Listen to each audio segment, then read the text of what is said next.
Hello, I'm Dr. Stephen Hassan with another episode of the Influence Continuum.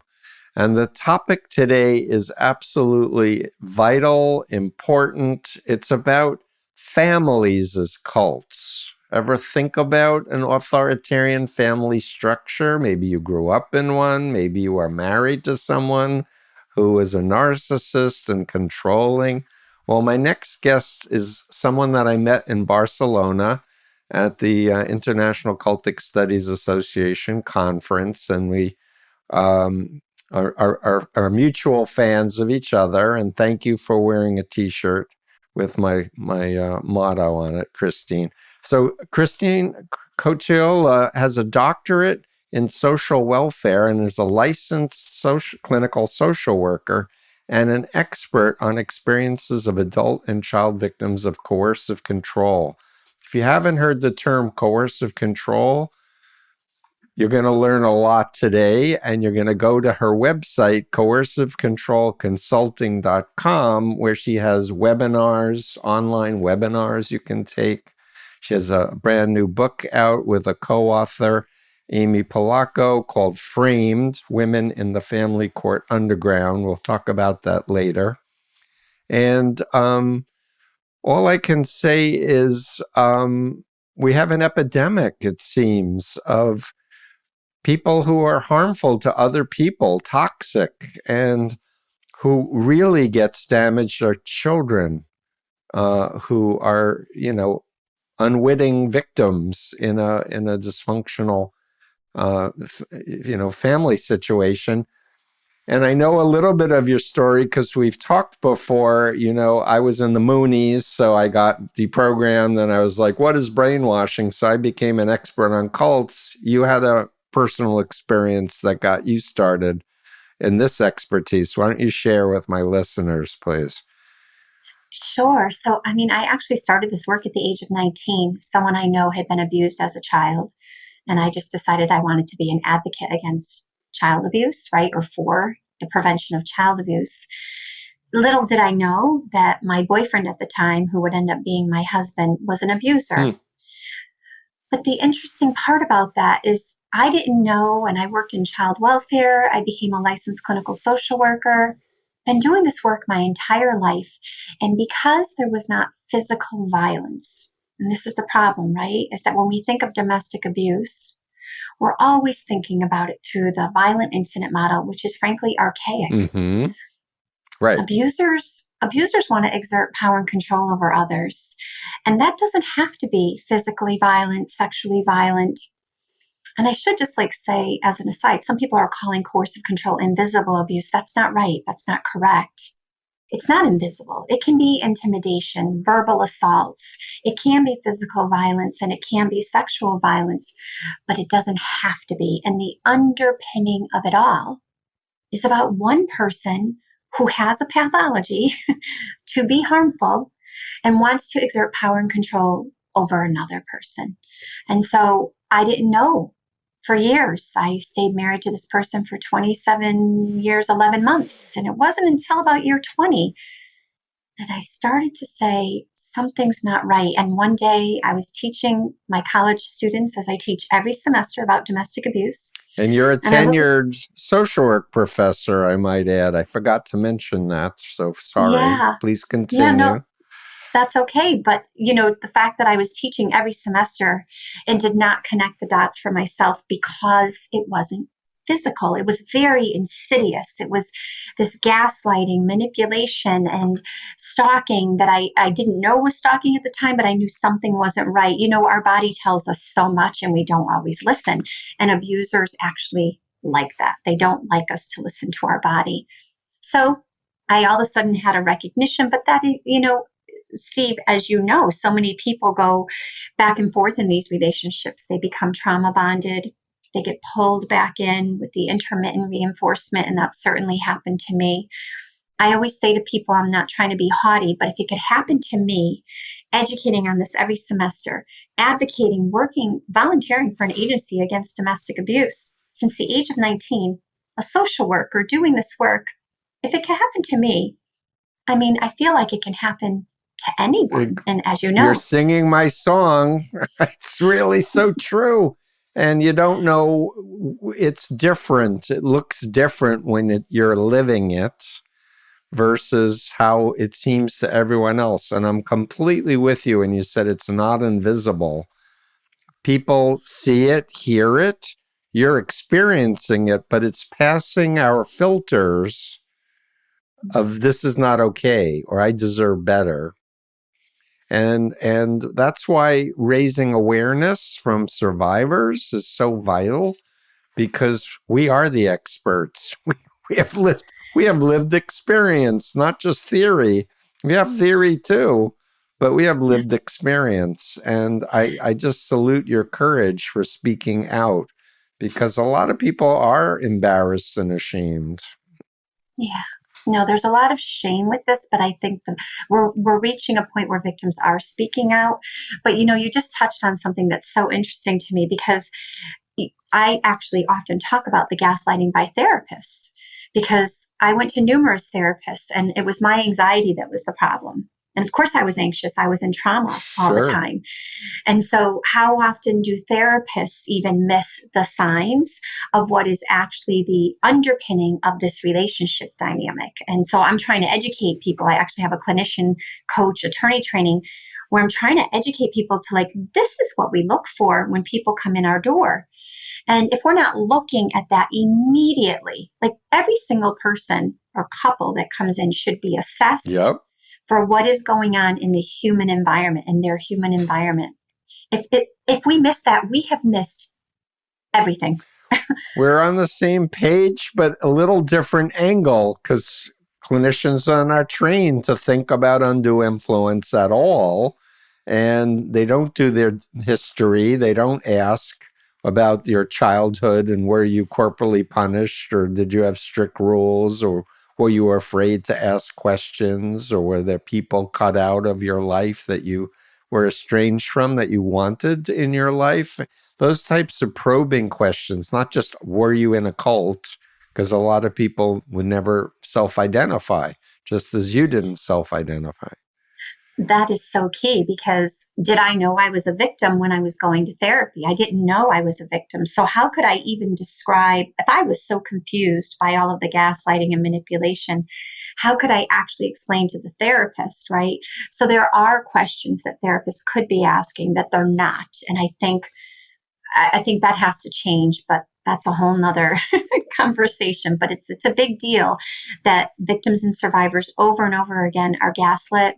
And I know today we're going to talk a little bit about the experiences of children, but then children go to therapists and the therapist validates their position, whether their position is actually accurate or whether it's an indoctrination The or parental brainwashing. alienation indoctrination by the abusing parent. I know that one because from cults, if one parent leaves, the cult wants to keep the kids, and they tell stories about the parent that's leaving, whether it's the mother or the father, and they're evil, they're satanic, they're demonized. And so I knew this for 48 years. I'd say it's the last 20 years that I learned about parental alienation just in a marriage. But I keep getting, my education keeps evolving, and I want to learn from you. Yeah, well, thank you. Because I think one of the things that those of us in this work often are staying away from is even the word parental alienation. Because what's happening, and I think you had Mandy Lee on recently, what's happening is abusers are co-opting that term. Yeah. And they are the person who's actually doing this horrible act against the children. The psychological trauma to the developing brain is just, it's it's unacknowledged child abuse is what I say. And I'm just so overwhelmed that courts don't notice it, and et cetera. But but that when the abusers use this term, they are often successful using it against a protective parent when that parent is trying to protect their child. Right. So I just want to say for my listeners, Bandy X. Lee is a forensic psychiatrist whose expertise is dangerousness, worked in courts and prisons. She edited The Dangerous Case of Donald Trump, New York Times best-selling volume that came in out in a second volume, and now we're talking about doing a quickie short book before the election. But she has experienced, through her own sister's experience, the horrors of family court. And she's spoken at my forensic think tank on the topic. And there are people who are parental alienation experts at my forensic think tank.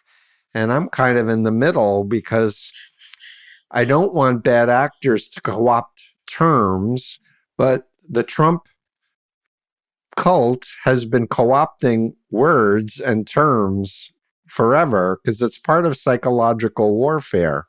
So if you can control the language and make new meanings to terms, at the very least you create confusion. And part of the psychological warfare, I assume you haven't read The Cult of Trump yet, but part of the weapons is called fourth generation warfare, where they want to get rid of experts, get rid of science, get rid of a federal government and an administrative state that's going to protect people who don't have a lot of money and power.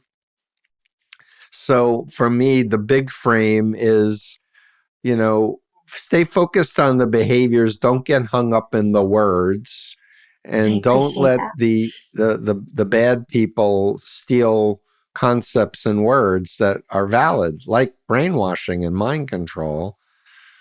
For me, I just and the Moonies were like, don't call us Moonies. We are members of the Unification Church. And I say, I was in the group. I was the leader. Moon loved being called Moonies. I wore a T-shirt saying, I heart the Moonies. And so you're not going to tell me it's a bad word now, just because he got sent to prison for conspiracy to evade taxes and you want to do a brand, makeover. But that's me. So, but to your point, abusers do constantly co-opt terms and use them to their advantage, right? And it's the insidious nature of who they are and how they like to gain control. Right. And if I can take away your children by making you out to DARVO, right? Deny, attack, reverse victim and offender. If I can DARVO you and make the court think that you're the problem.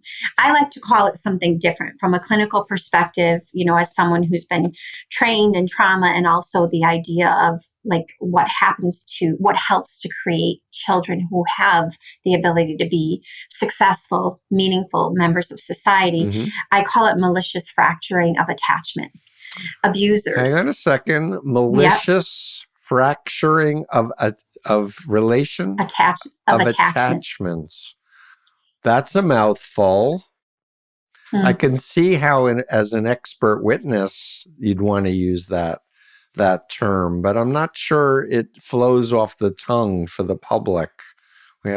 Well, so there's another term that's used specifically for mothers. It's called CAMS. Child and mother sabotage, abusers, child and mother sabotage. But that's specific to mothers. And, the reality is that we know, this can happen to both genders. This happens to men too, because I've had some male clients, although I'd say the preponderance is male control of females. And the men who are controlled are particularly ashamed and embarrassed to tell anyone that they've allowed this to happen to them. Absolutely. But if we think about like that cult system in the family system, right? This abuser's intent is to, I always say they start day one, is to attempt to fracture the attachment to the protective parent. Because if that protective parent ever decides to escape, to leave the relationship, if he has, in the case of me, insidiously, since a very young age, attempted to diminish the protective parent, then when that protective parent leaves, his narrative is going to be able to be more readily exerted onto the children. He's got more power. I see that, but so I understand you were 19, I was 19. 19's a really vulnerable age, so I get that. But I don't know. It just seems to me like you're bright, you're attractive. He would fall in love with you and not just say, I want to control this woman, have children and control them. I would see it more as a shadow part of his psyche that was, from insecurity and such that would exert itself. But am I wrong or am I fishing? I think in general, right, perpetrators are attracted to people who they can put on their arm, right? And whether it's physical attraction or otherwise, or money, right? Yeah. This is what abusers do. And so, I mean, I think that overall that there was, I think to your point, a shadow of him that I would see occasionally. But then the more that I began to see who he really was, of course, the more that he would expose that. But if the children in the family system, and this is for all of my clients when I work with them, is that it's always interesting or sad that as soon as the victim attempts to escape, it's almost like whiplash, that the children literally fall in line very readily with the abusive parent. If, in fact, that protective parent hasn't recognized how hard the abuser has been working at fracturing that attachment. So it can be very nuanced. It can be, cults don't start off as being bad places, right? I mean, people don't think of them as bad. Well, you were deceived into them and you're love bombed. So you think that you've met, friends and you're the place where you'll meet your perfect spouse or whatever. So that's true. It's a trap that way. But can you give some examples of this kind of covert fracturing early on for my listeners, please? Sure. So I would say, it's even comments like, oh, your mom, she's always tired. Or I'll give an example of when I did actually, there was infidelity. I finally figured it out. And then when it was addressed and I left with the kids, and when I decided to come back, because he begged me to come back, but also in the meantime was telling me that he was going to have me arrested for kidnapping, right? So this intermittent reinforcement, you're my soulmate, I love you, let's go to therapy, we're going to get healthy. And then this, if you don't come back, I'm going to have you arrested for kidnapping. Wow. So that's kind of the extreme. But then what happens with the trauma bond is victims want to try. They want to keep their family together. This is, again, in these family systems, protective parents want nothing more than to believe that person isn't horrible. Of course. Wishful thinking, wishful believing. Yeah. And then loyal to a fault. We know this about victim survivors. There's a research study that wasn't published, but it was done by Purdue University and Sandra Brown. And basically, they interviewed 600 victim survivors, and they rate very high in agreeableness and conscientiousness. Perpetrators find people who are going to work really hard and accommodate and try to figure out how to make this relationship work. So I went back. And when I went back, that night I went to work, and my children specifically, he told them that I cheated on him, but that I wasn't on my medication.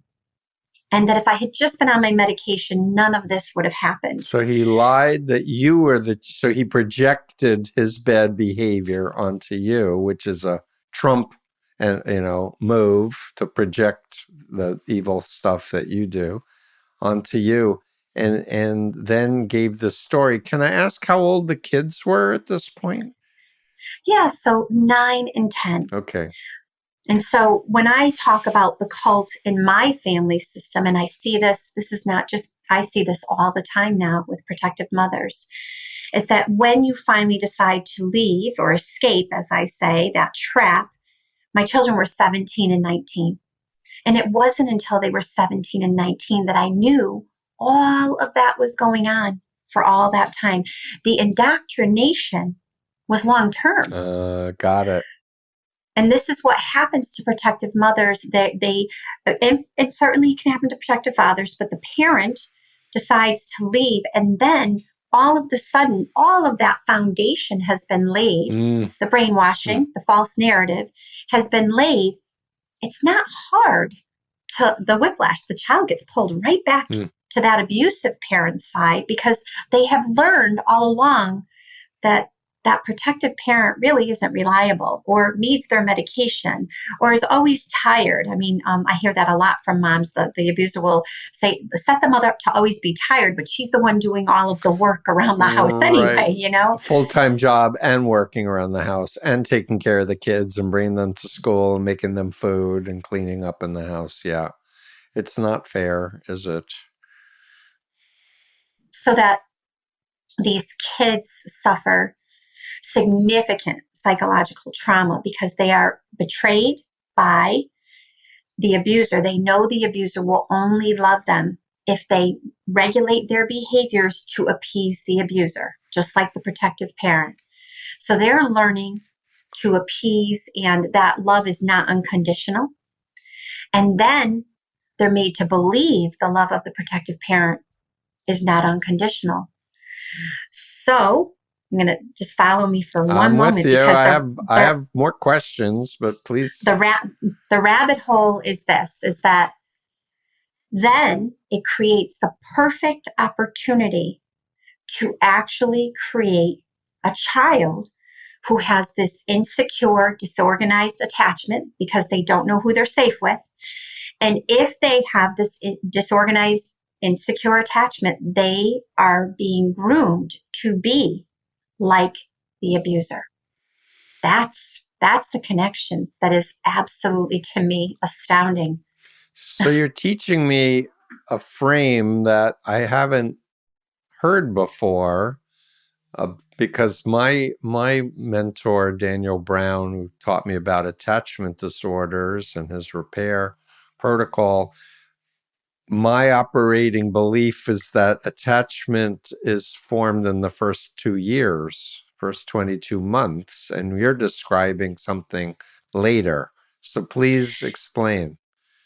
So what we know is those, and I'm not going to disagree with Daniel Brown, right? And anybody else who's, Bowlby and et cetera. But what we know. Of course you can, by the way. It's perfectly legitimate. You're an expert. You can disagree. The form is there. And this is my argument when protective mothers say to me, how will I ever get my children back? I'm like, listen, you had an attachment. It was there. But the problem is that abusers begin to maliciously fracture it over time, right? And so it is formed, but someone's trying to break it all of the time. And if that's my primary goal, because my primary goal is to weaponize the children, to hurt you with your children, right? If that's my primary goal, I'm going to be working really hard and you're not even going to know it. So do you think your ex was consciously doing this? And I know it was intentional, but was it conscious or unconscious, do you think, or a mixture? I guess I would say that when I see this happening, I think it's a way to exert control, right? And so they need, to your point, authoritarianism, right? It's like, how do I exert power and control? I know I need to make these children their objects. I don't really love them. I could never love unconditionally. I need to make these children align with me. That gives me power. Yeah, the narcissistic supply thing. Right. Right. And so in that, is it intentional? I think it's definitely intentional, but do they know it? These are always the quandary questions that throw me sometimes because. No problem. But can I ask a personal question? You don't have to answer, but how old were your kids when you found out that they had been told from their father that you were the cheater, not him? 9 years later. They were 17 and 19. And why didn't they tell you earlier, do you imagine? Because they were taught that I wasn't trustworthy. They were taught that I was not safe, that I was not their safe parent. And I think the good news is, going back to your question about attachment, is that was really fortified. I was a good mother. I had done what I needed to do. Yeah. And then what happens with these children and these family systems is oftentimes as they reach adolescence, These abusers are authoritarian in style, but these abusers often, I call it the lure of tweens and teens, because they're going to be more permissive, right? It doesn't mean they've given up their authoritarian cap. Right. They're just going to slide in some permissiveness. And then who do the children more align with?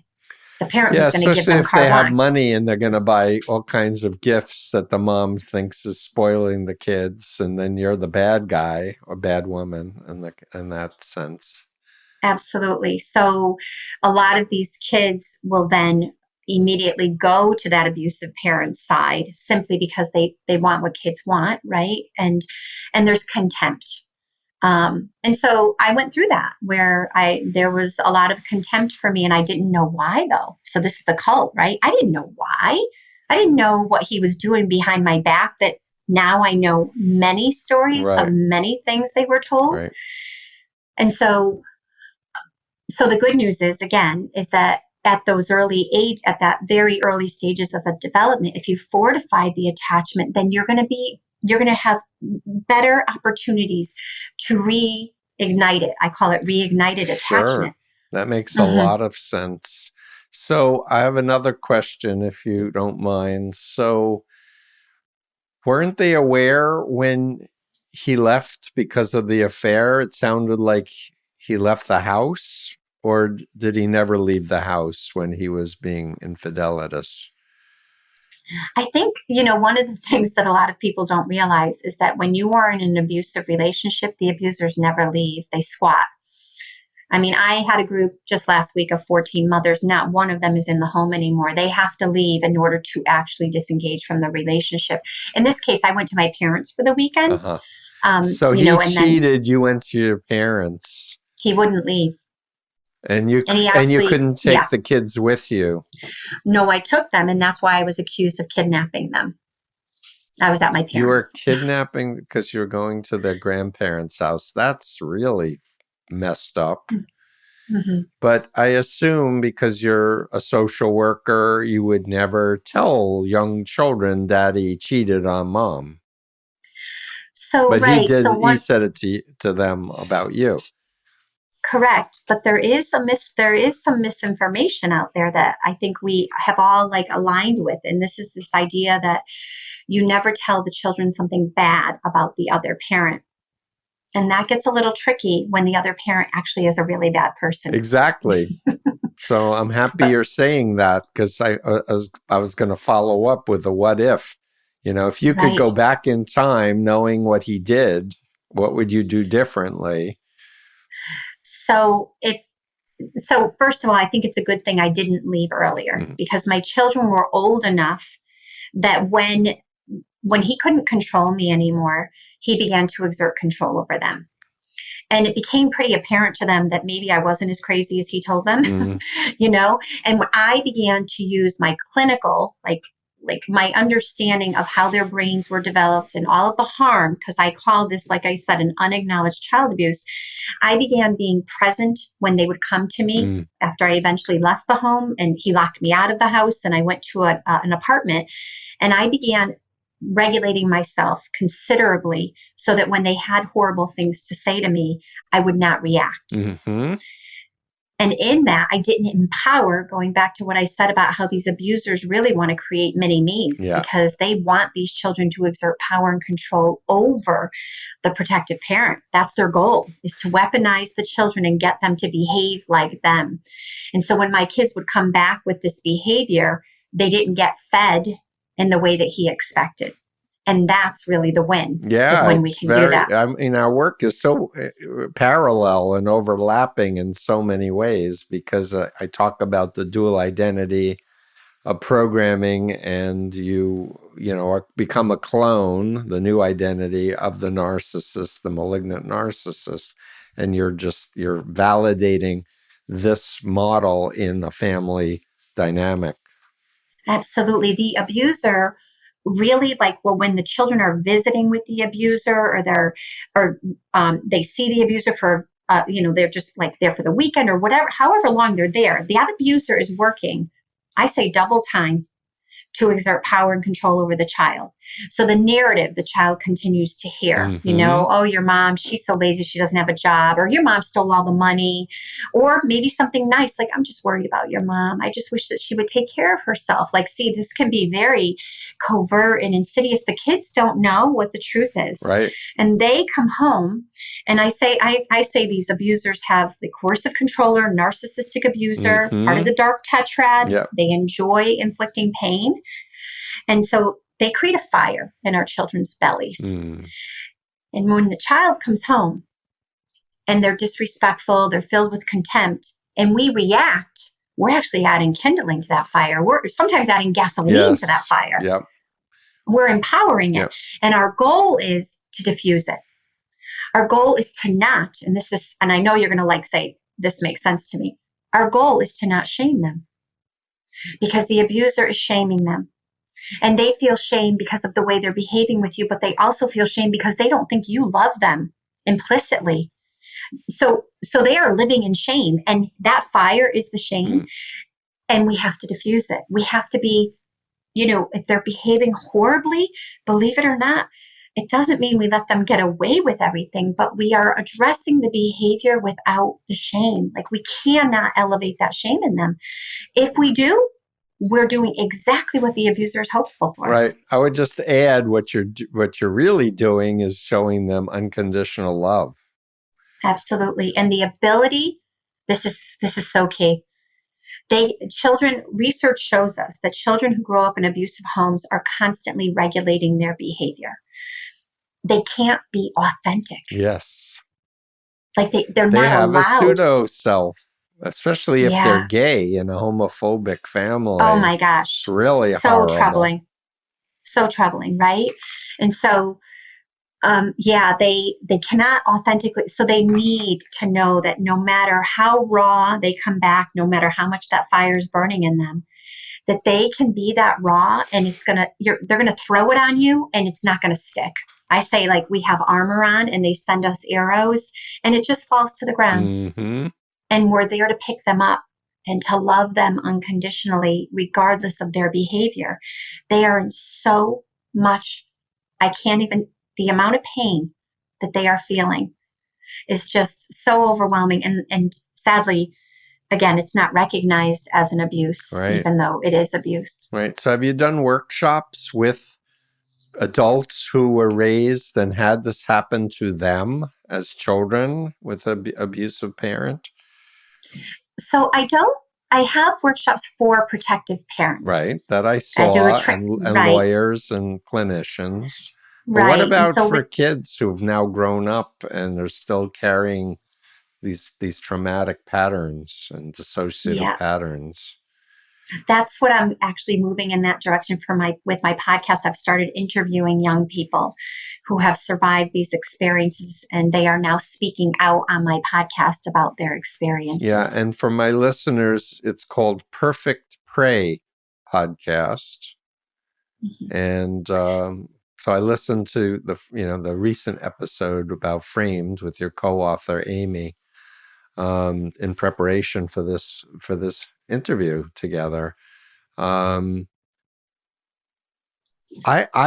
seen people over and over again who are raised in an authoritarian situation like that, parents divorced, and then they are set up for joining cults. It just is, they're set up to have cult experiences. And that is exactly why I talk a lot about subjugation. And there's actually Jeffrey Young and Janet Glasgow have an assessment tool. And it says that when people score high in subjugation, that they have a more likelihood to be in an abusive relationship.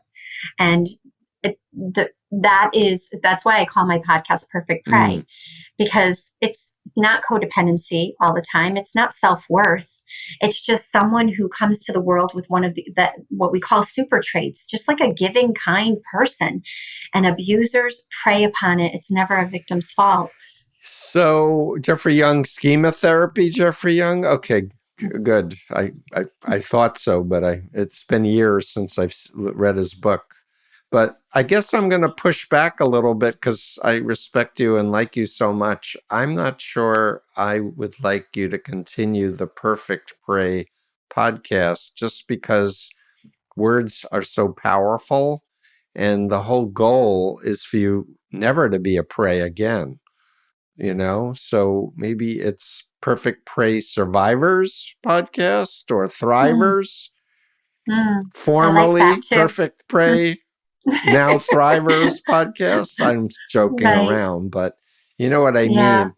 It's Yeah. like when I see an ex-member of a authoritarian horrible cult and they title their book Apostate or something, which is the label the cult would give them. And I'm like, why are you letting them, you know? I, I see that it can feel disempowering, I guess, for me personally. And again, I think of the children as like a perfect prey are adult victims, sure, that end up in, but the children are like literally when you think about what an abuser does to children and how the kids, because of their development, are literally lined up to be ideal prey, right? And I guess I feel like it's almost like like in some ways it feels like it's an empowering, but I hear what you're Well, saying. And how I about think a some people, subtitle for your podcast, Empowering Children Who've Been Victimized by a Parent or yeah, something? that's a great, a subtitle. That's a good idea. Yeah. I don't Hmm. know. Hmm. Forgive me for thinking about how to message more effectively. But No problem. so we haven't defined coercive control. We haven't mentioned Evan Stark. I know that Sure. you were tutored or he was your mentor. Please tell us the origin of this term and how it's a law in the UK and Canada and I think California. Tell us a little bit more. Sure, sure. So Dr. Evan Stark propelled the term. The term coercion comes from Biderman Okay. in 1957 when he was wondering why prisoners of war would align so readily with their prison guards. And Dr. Evan Stark propelled the term, but Susan Schechter, who is a social worker, actually put the term coercion and control together. And she was the first to really talk about the intersection of domestic abuse and child abuse. That was in 1982. We still are not really looking at it that way as we should. We say children are witnesses to or exposed, and that is just not accurate. If you're living in the home, you're experiencing it. And it is not, I always have to say this, it is never the protective parent's fault. Lots of times, if there's a situation in the home, mothers get blamed for not protecting their children. Well, when someone's coercing and controlling you for so long, you're in a trap. Yeah. And you can't get out. So coercive control is really, it encompasses so many things. It is the underpinning, I see it as the underpinning of all abuse because it is about exerting power and control over one person or one group of people.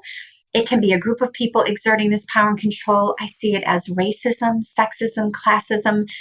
I see it as sexual abuse and sex trafficking. This is what my work began with child sexual abuse, and I'm going to be making a return to that. The idea that abusers who abuse children in this way are using the same techniques. It's a grooming process, and it is a diminishing of a person's autonomy and their agency. And Dr. Stark expanded this idea that said that it's psychological abuse, but a lot of people say coercive control is psychological abuse. Well, no, it's not. Coercive control is looking beyond the violent incident model. However, it can be physically violent. It's psychological abuse, including gaslighting, manipulation, intimidation, and isolation, stalking, of course. It can be financial abuse, and that doesn't mean that someone is on a budget all the time. It could mean that you're the workhorse in the family system or you don't know how much your partner makes. It can be legal abuse, and oftentimes it is in these intimate partner relationships.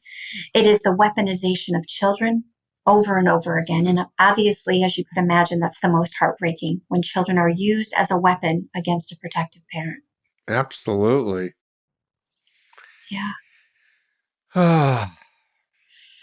So Dr. Stark is amazing. He actually helped criminalize coercive control in the UK. Mm-hmm. And he had the great support of Laura Richards, who was part of that process. We now have 7 states in the United States who have not criminalized it, but have codified it as a form of domestic abuse. So imagine Imagine 43 states in the United States right now that if you do not have a bruise, you have not suffered domestic Yeah, abuse. that's crazy. You can't get a restraining order. I mean, that's the world we live in. And so thankfully now we have 7 states that have codified it. But as you know, when laws go into place, it often takes a long time for them to actually get going. Well, I just submitted a blog to Psychology Today about Kamala Harris as the AG in California, knows about undue influence and helped elderly people. So I'm keeping my fingers crossed that her expertise and knowledge and the fact that half the country's been brainwashed into thinking that the election was stolen, they're following a felon, and thinking that he's an agent of God. I'm hoping that your work, my work, gets heightened, and Bandy Lee's work, to start like really utilizing mental health experts to start doing preventive education in our schools. I know, Amy Baker did a thing for counselors. If you know a young child's parents, you should be telling the child that it's not fair if one parent is trying to make you choose sides, and to be a safe adult for the child. There's some really interesting and important work that I think just needs to be widened. You're smiling. Please I got to challenge you. go ahead. So there are some people in that parental alienation world who have advocated for not putting children in the middle. And the problem is that if I don't think it's really hard to discern. If we look at the parental subsystem, Yep. and we really unpack who has been the person who's had power and control in a relationship, and then we have a child come into therapy, Mm-hmm. or we have the child come into therapy and they hate their mother. Mm-hmm. Okay, my daughter hated me. They hate their mother. She goes to therapy and the therapist validates her. Oh, that's too bad your mother's crazy. It's too bad she does these things. Really? Too bad A therapist was doing that? Well, so what do therapists learn? To validate. I'm not suggesting it's right, but I'm also what I am suggesting is that then maybe a father comes in and they're the charlatan. They come in, they're, oh, my poor daughter, right? And they're exhibiting this behavior that is really doesn't feel problematic at all. Right. And so then what happens is that maybe the protective parent is emotionally wrought and overwhelmed and can't understand why this child has so much contempt. No, I get it. And I think what maybe some people like who you mentioned are doing is the problem is they're not looking at the underpinning of the relationship. What a therapist should be able to do is say, wait a minute, he's coming in like this. She's coming in like this. Does that mean she's crazy, or does that mean she's a victim and she's suffering trauma? And then is this child indoctrinated? The questions are not being asked, Steve. Right. This is my, I'm very passionate about gaslighting by therapists because it's happening over and over and over again. I'm with you. Therapists are doing incredible amounts of harm thinking that they're helping, and by following because they weren't taught. This is a different animal. It is. I have the same thing where people are coming, they were radicalized online to believe that, they were abducted by a UFO saucer, and they start, saying that they were probed and this and that, and the therapist is validating, or I don't know. I had this dream, and I think maybe my father molested me. Oh, let's use hypnosis and discover what happened. It's like maybe nothing happened. Maybe she had a dream. Maybe she was watching a movie. It's like using hypnosis it's just bad, ignorant therapists doing harm where we should be helping people. Absolutely. And I think that what happens oftentimes with children perfect prey, these kids who are perfectly lined up to be indoctrinated, brainwashed by this abusive parent, they might go to therapy and say things that aren't true. We see this all the time in the family court where a child will be so afraid of the abusive parent that they're going to say they want to go visit the abusive parent, even though they don't. Yeah. Because if they don't say they want to visit and they know the family court isn't going to protect them, then they're trapped. Yeah.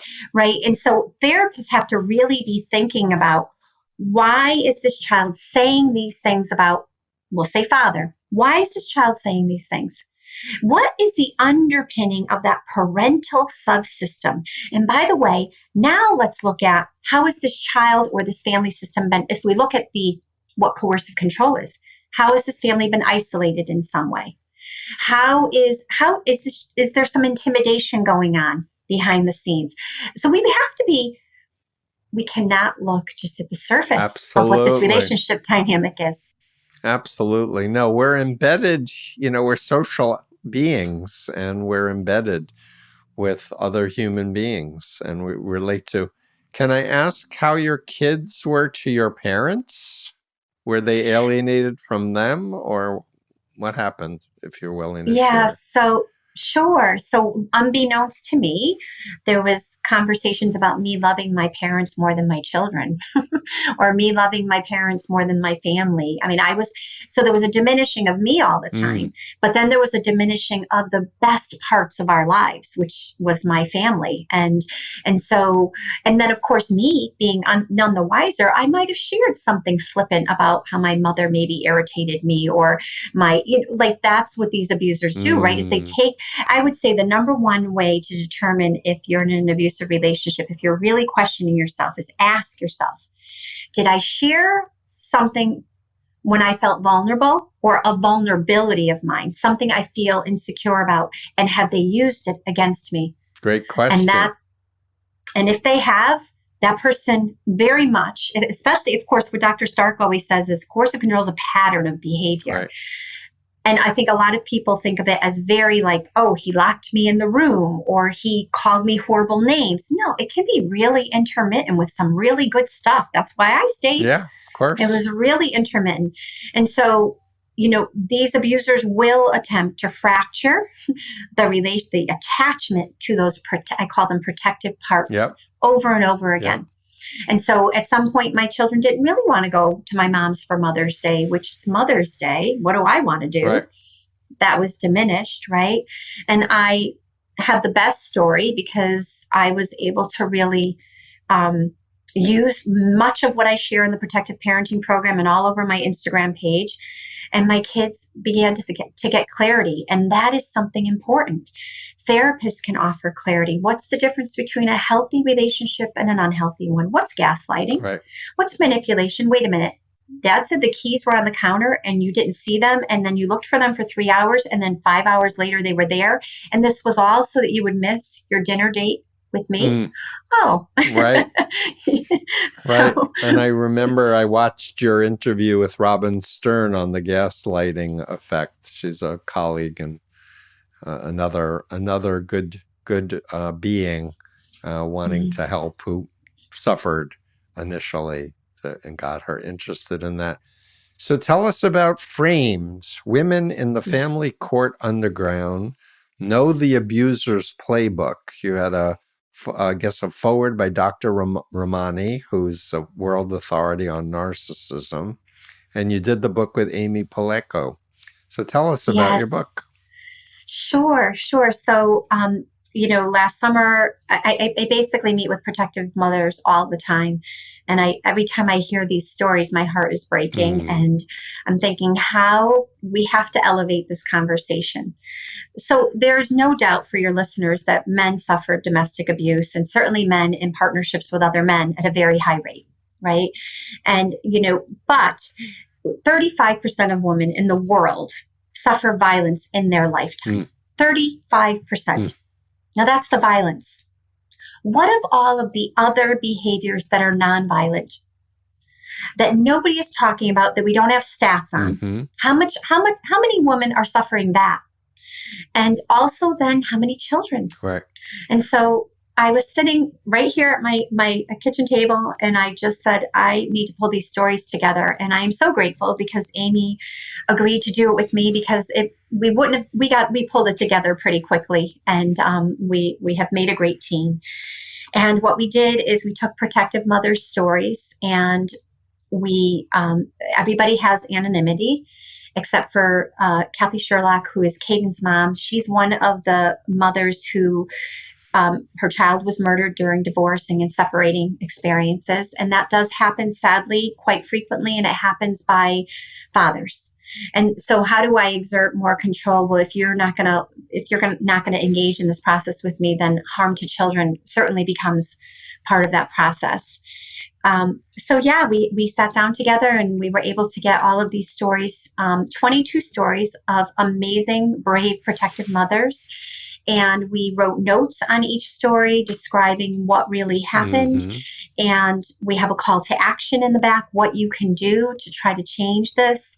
And yeah, so pretty excited. And we're so excited to have our forward by Dr. Ramani. And she's become certainly someone that I am fortunate enough I was invited recently to speak with her in Dubai, and it's been a whirlwind. Awesome. Because she's an international expert, and we're so grateful that she contributed. She's great. I just listened to her book, It's Not You. And she's busy. Yes, she is. She is. And Tina Swithin wrote also our epilogue. She's a woman who, through her own experience, has become really one of the most amazing advocates in the family court world. Mm-hmm. And I don't expect everyone to be familiar with her, but I mean, she really is quite a force to be reckoned with. And she said every woman needs to read this book, even if you're not married, because the reality is, who goes into these relationships thinking you're going to be in a relationship with an abuser? No one. No Zero. one. And so if you can know the red flags, exactly, and that's exactly, because people think, oh, other people fall for this, but I would never. I'm too smart. And it's like, no, you're a human. You don't know what you don't know. And abusers, their pathology is so significantly devious and harmful that they're really good at infiltrating virtually anyone. Yeah, I would change the good to effective. There we go. Because they're evil. They're doing yes, they are evil. And as you know, my thing lately has been teaching the influence continuum, the bite model, and the characteristics of malignant narcissism, to just give people a framework for how to evaluate anything. Because when people come out of cults, they don't have a framework of what would a ethical group be like. Oh, informed consent, respect for your conscience, your uniqueness, your creativity, your free will. I can question, I can leave without threats or harassment. Integrity and honesty, things that people need to understand. They exist, and there are good groups and there are good people, but but you have to be on guard, because the other flip side, and I don't want to take much time left from our remaining minutes, but there are websites teaching people how to hypnotize women to rape them, and websites that train women to rape men covertly, and which is an area that I'm trained in, and I'm trying to warn people. It's everywhere. And now there's a whole push to learn hypnotherapy, learn to be a coach. And this is not taught by a therapist or anybody with any grounding in ethics and an understanding of developmental psychology and attachment, all the good stuff that we were taught. So it's rampant. I say to everybody, you have an obligation to teach your children and your siblings and your community. This stuff is real. It's everywhere, and you should know what to watch out for. Absolutely. I remember as the sexual abuse educator for the state of Connecticut for quite some time, I created a program. It's called The Stranger You Know, because abusers tend to, 93% of the time, children know these people. They love these Yeah. people, right? And so, people would say to me, how do you tell your child that there's predators? And I'm like, well, how do you not? How do you not? You have to. I mean, You have to. Yeah, you have to teach them what to do with bullies, right? At least in some public schools, they had anti-bullying programs and like stand up for your friend if they're being bullied. Like do the right thing. Yeah. It would be such a wonderful gift to live through rose-colored glasses. It just really would, but that's not the reality. No, not in 2024. That's for sure. No, and it's timeless. I mean, these people have been there. It's just, I think, thankfully, maybe because of people like you and the work you're doing and others, that we are elevating the conversation, which we need to do. Yeah, elevating the conversation is exactly the right thing. So I'm hoping your kids are good now. They understand. Kids are fantastic. They're proud of their mom and all of the great things. Have they looked at the book yet? They don't want to read the book, but they know what's going on, and I totally can respect that. Yep. And they are doing absolutely wonderful, and I'm super proud of them. And they have, they have boundaries, which is really important. Yes. Yep. And to be able to, as a good parent, to say, I respect your boundary. That's fine. If you want to talk about it anytime, let me know. Mommy would love to talk to you about this stuff. Yeah. And we do have many conversations. They sadly do not have a relationship with their dad because of the reasons that we've talked about. And that goes back to, just the fortifying of the attachment. I always say to protective mothers, if you are listening to this, I want you to know there is hope. Yes. There is hope. That attachment you created, that can never be entirely broken, ever. But there are ways to fortify it or to re-engage it and reignite it. And I hope that happens for them. Yeah. So I want to take your course. You've motivated me to do a course for lawyers, because I did my whole doctoral dissertation for lawyers and judges, really, to update the law. So we'll talk offline. CoerciveControlConsulting.com is your website. Framed is the name of the book. Perfect Prey Podcast is the podcast. Last words. Thank you so much for the work that you're doing in this field. And I'm so grateful we were able to meet in Barcelona, and just the intersection of cults and what's going on in family systems. I think that can be a whole new avenue to support and again, elevate the conversation of what's happening to all these children. It is an unacknowledged child abuse. Well, maybe we should think about doing a course together. Ooh, I love that would idea. Be fun. I think you told me you were working on a PESI course. They've asked me to do a PESI course. So I'll do that, but maybe we'll do one together sometime. So, Christine Cocchiola, thank you so much. Coercive Control and Thriving After. And let's not have rose-colored glasses, and let's not be ignorant. If you're a therapist, I have a lot of therapists who listen to my podcast. Please check out her website, check out the book, and learn, because it takes a village. So thanks so much. Thank you. Steve Hassan here. It's been decades since my family rescued me from the Moonies. I've been at this for over 47 years. The need has never been greater. If you're able, please consider hitting the super thanks button below, and it'll help us to do better. Every penny will help us toward our goal of educating the planet about undue influence. Remember, it's your mind. Only you should control it.